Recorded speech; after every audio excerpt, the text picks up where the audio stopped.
The alarms dissolved into a rhythmic thrum, a distant heartbeat that mattered far less than the heat radiating against Elias's forehead. He pressed his brow directly against the massive, bone-plated snout of the creature, closing his eyes. In the center of the chaotic simulation, amidst the drifting debris of the breached hull, they found a perfect zero-G stillness. Fenris, a beast of nightmare proportions with obsidian scales and fur like spun steel, did not snarl. Instead, the creature exhaled, a sound like a collapsing lung, warm and smelling of copper.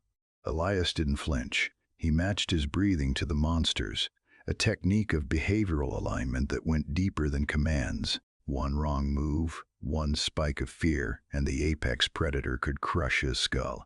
But Elias wasn't afraid. He felt the terrifying relief of total acceptance. The creature's golden eyes bore into his, communicating a silent promise in the vacuum. I have you. This was scarred symmetry too, broken things holding each other together. We don't tame the storm. We learn to stand beside it. 2 hours earlier, the air in the Astronexus Lyceum had been sterile, smelling of ozone and manufactured peace. Instructor Kalen paced before the holographic display, his movements precise and passionless. The goal of interspecies bonding is compliance. Kalen lectured, gesturing to the docile, herbivorous familiars resting at the feet of the cadets. A bond is a tether. It ensures safety through control. The doors hissed open, interrupting the sermon. The atmosphere shifted instantly, the temperature seeming to drop as Elias Thorne stepped across the threshold. He walked with a predator's gait, silent and heavy, but it was the shadow moving behind him that sucked the oxygen out of the room. Fenris entered. The class recoiled as one. This was no lab-grown companion. This was a biological weapon from Terra Prime, a world evolution had designed to kill everything else. The beast stood shoulder-height to a man, rippling with muscle that coiled under thick, scarred hide. Kalen froze, his calm facade cracking. Cadet Thorne, that entity is uncollared. Elias stopped. He didn't look at the instructor. He looked down at Fenris. He twitched a finger, a subtle, non-verbal cue, and the massive beast sat, the floor plates groaning under the weight.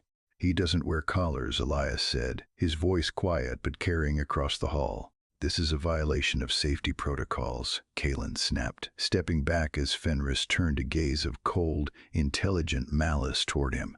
You cannot have an apex bonding certification without a restraint mechanism. It is an unpredictable variable. Safety isn't the absence of teeth, it's the presence of clarity, Elias countered. He reached down, not to restrain, but to rest a hand on the beast's neck. Fenris leaned into the touch, a rumble vibrating through the floor. This isn't a pet, sir. It's a predator pact. Kalen scoffed, regaining his composure. A pact implies an agreement between equals. That is a monster. It operates on instinct, not reason. You are projecting human emotion onto a biological killing machine. Elias smiled, but it didn't reach his eyes. That was the mistake of the old curriculum. You teach domination. I practice mutual vigilance.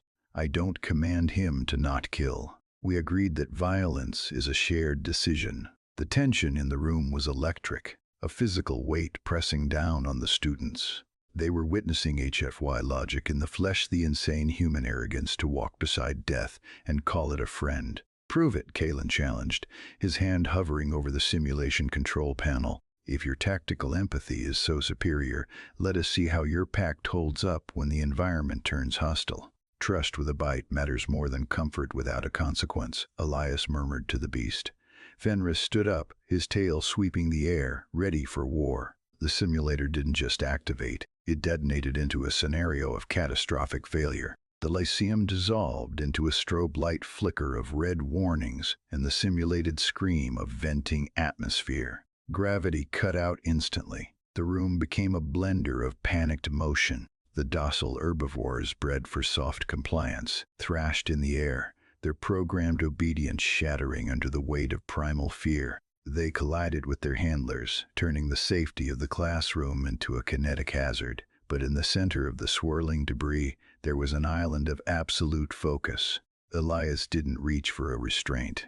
He didn't shout a command. He simply exhaled, forcing his heart rate down, mastering the emotional self-regulation necessary to lead. He became a stone, and Fenris became the mountain that anchored him. The massive carnivore didn't look at the flashing lights or the flashing slights or the flailing students. It watched Elias, a jagged slab of simulated hull plating sheared off the ceiling, spinning toward Elias's exposed back. There was no verbal order, no hand signal. The predator pact moved faster than thought. Fenris launched off a bulkhead, a blur of muscle and velocity, intercepting the debris with a thunderous snap of jaws. The beast took the impact, absorbing the force that would have crushed Elias, and spun in the air, using the momentum to reorient them both. This was the distinction of consent. Fenris wasn't protecting Elias because a microchip forced him to. He was doing it because the pack survives together. Elias cut the beast's dorsal ridge, swinging his legs around to brace against the creature's side. They moved as one entity, navigating the zero-gravity wreckage with a fluid, lethal grace. While others scrambled for control, Elias and his monster drifted in perfect synchronization, waiting for the threat to clear. Kalen slammed the kill switch. The artificial gravity returned with a jarring thud. The students collapsed, gasping, their gentle pets whimpering in corners. Elias landed on his feet. Fenris landed silently beside him, teeth bared, not in aggression, but in a lingering grin of adrenaline. Kalen stood by the console, his face pale. The simulation report scrolled behind him. Casualties, 0. Team Thorn, control loss, 0%. He didn't wait for your command, Kalen whispered, staring at the beast. You didn't tell him to intercept. I didn't have to, Elias said, running a hand over the thick, scarred hide of Fenris's shoulder. That's the difference. You build servants who break when the leash snaps. I build partners who hold the line. The instructor looked at the trembling herbivores, then back to the terrifying stillness of the apex predator. He saw the truth of vigilance as respect that acknowledging the danger was the only way to master it. Class dismissed, Kalen said, his voice rough. Thorn, stay behind. We need to rewrite the manual on bonding. Elias turned to leave, Fenris falling into step beside him, their gait matching perfectly. Where are you going? A student whispered as they passed. Home, Elias answered, the word hanging in the air like a challenge. To the storm.